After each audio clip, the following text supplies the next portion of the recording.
Hello guys, welcome back to this channel. In this today's tutorial, I'm going to show you how you can take screenshot in Samsung Galaxy phone without using power button. Okay, here I'm going to show you three methods. The first method you can try is using the screenshot button, which is available in your quick setting panel. I'm going to go to my quick setting panel and we can press the screenshot button. Okay.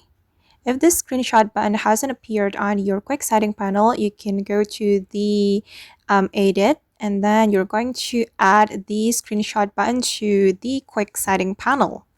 And then the second method you can try is using the assistant menu.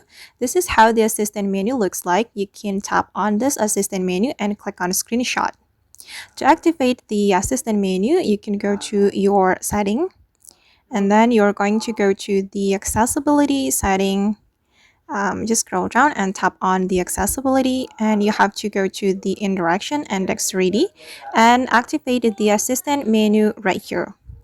Okay, and the last method I want to share to you is using advanced feature. Again, you have to go to your setting and go to the advanced features, this one, and select the motions and gestures, and you have to activate palm swipe to capture.